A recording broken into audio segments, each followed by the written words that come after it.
Hello, Fonzie Montenegro here from livinggreat.pro, and in this video, I'd like to discuss why procrastination is the thief of time.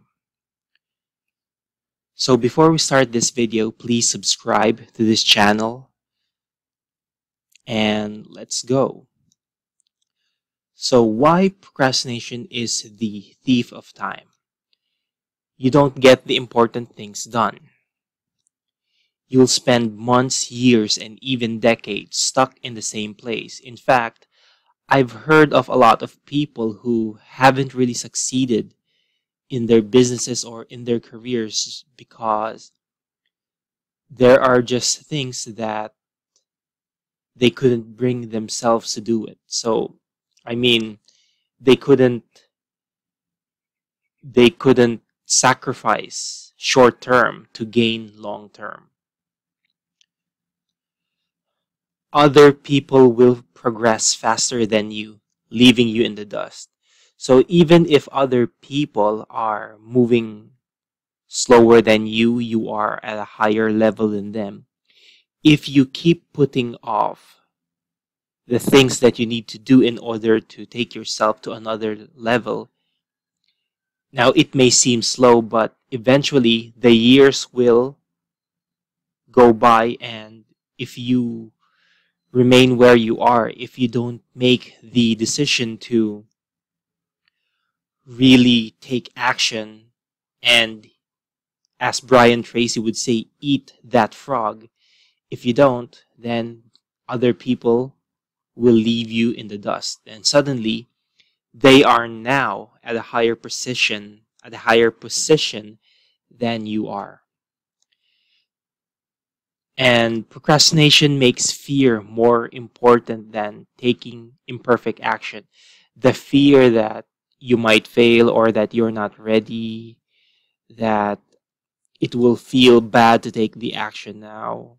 You don't really need to be perfect. You don't need your actions to be perfect. Just do what you can with what you have and take imperfect action. So, with that said, here are the principles that you can keep in your mind. Take what resonates with you, what sounds good to you, and practice it daily. And remember them every time you feel lazy or you don't want to do something that's important. Number one is take things one step at a time. Now, you don't need to do everything at once because that's physically impossible. Even with people who are multitasking, they can actually do one thing in a second. They're not doing like 5 different things in a second. No, it's still one thing at a time. So you need to realize this by watching this video again, maybe 5 times more, or through experience. You can only really take one action at a time. So you don't need to hurry up. You don't need to rush things, because the more you rush, the slower things will happen. So the contradiction in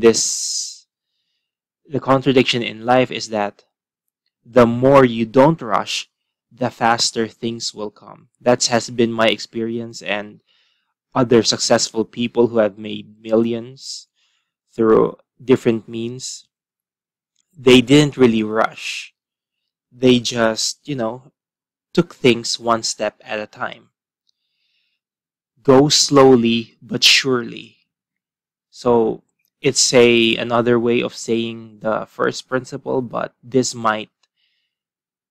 you might relate to this more. Go slowly but surely. Just like the rabbit and the turtle when they were racing each other. Even though the turtle was slow, he took things one step at a time. He kept on taking action. He kept on moving forward. And what do you know? He won the race. Break down bigger tasks into smaller ones. So sometimes we have this mental image of a task, that of all the things that we have to do, for the day, and we tend to compile them into one big insurmountable tasks in our mind. So what you want to do is just find the thing that would make a big, that's the most important thing. Just, if you want to write, let's say if the most important thing is writing 5 articles in one day, so maybe you can start early at 8 or 9 a.m. or whenever you're free, and then just focus on writing one article. Focus on that article first. Forget the other 4 articles. Focus on that. And now, when you get to writing that article, focus on writing the title first. Forget the body, the closing, the things you have to say. Just focus on that title. And then, after you've done the title, focus on the first paragraph. Forget about the rest. Focus on that paragraph. Or you can do even a deeper, you can focus on the first sentence first. Forget the other sentences in that paragraph. So whatever helps you focus and take action, go do that. So where you are in life is all right. It has to be, because you actually have no choice. You don't have any choice, because where you are where you are. And if it's not all right, then it's going to be really painful for you, because you are resisting where you are right now. In order to move forward, you gotta accept where you are. And part of that is practicing for a few months that where you are is all right. It has to be. You have no choice. Accept your feeling of procrastination. This is actually my favorite out of the principles here. The second and third is take things, is this one and this one. But this is really what helps me the most. When I accept that I'm procrastinating, it actually frees my body and mind to start taking action. It relaxes me, and then when I feel that relaxation and that relief, I just start taking action. So those are the principles you can use to combat procrastination, and just use whatever feels best to you, or if you have a favorite method you like from other teachers, use them. Just use whatever works. You don't have to overcomplicate stuff. Just go with what works for you. So thanks for watching this video. Please subscribe to my channel. I'll be posting frequently on this channel, so please do subscribe. And this is Fonzie Montenegro from liveinggreat.pro. Thank you for watching.